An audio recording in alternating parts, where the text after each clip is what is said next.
Hello students, आपका जो विकेंद्रीय बल के उदाहरण हम आपको पढ़ा रहे थे उसमें दो उदाहरण हमने आपको करा दिए थे। एक तो साइकिल सवार की गति और एक वाहन की गति। वाहन की जो गति है उसके लिए भी एक फॉर्मूला आ गया था और साइकिल सवार की जो गति होती है उसके लिए भी आपका एक फॉर्मूला आ गया था। उसी का एक तीसरा उदाहरण होता है सड़क का बंकर। सड़क के बंकर में होता क्या है कि जिस पर भी मोड़ होते हैं वहाँ पर जो सड़क बनाई जाती है तो सड़क का जो बाहरला हिस्सा होता है वो थोड़ा सा ऊपर को उठाया जा और जिधर मोड़ होता है वो हिस्सा थोड़ा नीचे को रहता है। इसी फेनोमिना को, इसी घटना को हम सड़क का बंकन कहते हैं। बंकन इसलिए किया जाता है ताकि जब मुड़ते टाइम वाहन है उसे आवश्यक अभिकेंद्रीय बल मिल जाए और वाहन बाहर की ओर फिसलने से बच जाए या फिर पलटने से बच जाए। नहीं तो अगर ऐसा नहीं करेंगे तो अभिकेंद्रीय बल नहीं मिलेगा और वाहन बाहर की ओर गिरने के चांस ज़्यादा रहेंगे वाहन के। मान लीजिए सड़क ऐसी सीधी थी बिल्कुल। सड़क की जो चौड़ाई है वो मान लीजिए स्मॉल बी है, सपोर्ट है। आपने इस सड़क का जो बाहरी सिरा है वो कुछ ऊंचा उठा दिया, थोड़ा बहुत उठता है लेकिन यहाँ पर चित्र में थोड़ा बड़ा सा बनाना पड़ रहा। एच हाइट पर आपने उठा दिया। ये कोई वाहन था, उस वाहन का द्रव्यमान है भार mg, वो नीचे को लगेगा हमेशा। ये मान लीजिए आपने थीटा कोण पर इसे उठाया है। अभिलंब प्रतिक्रिया तल के लंबवत होती है कैपिटल आर। इस ये कोण थीटा अगर है तो ये वाला जो कोण होगा ये वाला, ध्यान देंगे, ये थीटा, ये 90 माइनस थीटा, तो ये वाला भी हमारा थीटा, तो ये हो जाएगा घटक आर कोस थीटा। दूसरा घटक केंद्र की ओर लगेगा और वो हो जाएगा हमारा आर साइन थीटा। तो जो केंद्र की ओर बल लग रहा है वो अभिकेंद्रीय बल रिसीव कराएगा और जो आर कोस थीटा है वो mg को बैलेंस करेगा। तो मैं यहाँ अगर चित्र से देख लूंगा तो चित्र से ये देखता हूँ कि जो आर कोस थीटा है वो बराबर होगा mg के और जो आर साइन थीटा है वो केंद्र की ओर लग रहा है इसलिए अभिकेंद्रीय बल बनेगा और वो बराबर हो जाएगा mv² बटे में आर। स्मॉल आर हमने मान लिया वृत्तीय पथ की त्रिज्या है भाई। दोनों को भाग दे दीजिए, जब 2/1 से भाग दूंगा तो ये वैल्यू हो जाएगी आर साइन थीटा और बटे में हो जाएगा आर कोस थीटा।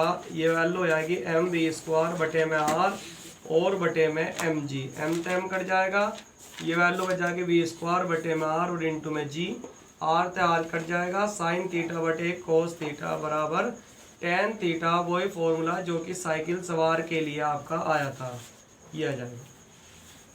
यहाँ पर आप चाहो तो ज़्यादा करो, ये लिख सकते हो टेन लंब बटे आधार होता है, कोण के सामने एक भुजा लंब होगी, ये आधार होगी, तो लंब बटे आधार का मतलब h बटे में b।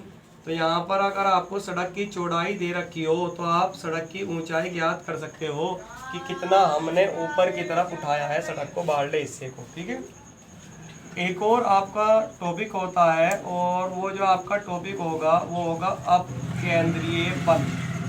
देखिए, एक तो अभिकेंद्रीय होता है जो केंद्र की ओर लगता है, ये उसका उल्टा होगा अपकेंद्रीय जो केंद्र से बाहर की ओर लगता है। इसका एग्जांपल ले सकते हैं, डेली लाइफ में बहुत अच्छा यूज होता है इसका। अभिकेंद्रीय अपकेंद्रीय बल का खूब अच्छा यूज होता है। जिसको मान लो मक्खन हैगा, मक्खन से जब हम चाय बिलोते हैं तो उस टाइम पर जो घी निकलता है वो भी इसी बल की वजह से निकल पाता है। ठीक है, तो पार्टिकल्स है वो बीच में दूर दूर जाते रहे और एक जगह इकट्ठा होते रहते हैं। और भी और कई एग्जांपल हमारे डेली लाइफ में इसके यूज होते रहते हैं।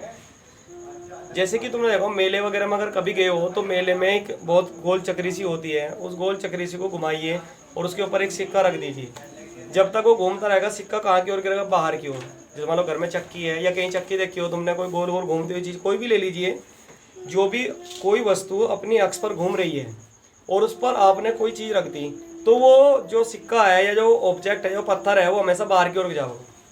अर्थात कहने का मतलब मेरा ये होगा कि जब भी कोई वस्तु क्षैतिज अपनी धुरी पर घूमती है, जो धुरी हैगी, और ये कोई वस्तु है, कोई चक्र हैगा, ये घूम रही है, ऐसे घूम रही है, आपने यहाँ पर कोई ऑब्जेक्ट रख दिया तो जब तक ये घूमते रहेगी तो बाहर की ओर गिरेगी जाके, कभी अंदर की ओर नहीं आ सकती। तो इसका मतलब ये होगा कि धुरी पर घूमती वस्तु पर एक आभासी बल कार्य करता है और वो जो आभासी बल होता है वो कहाँ की ओर होता है, हमेशा हमेशा केंद्र के बाहर की ओर होता है।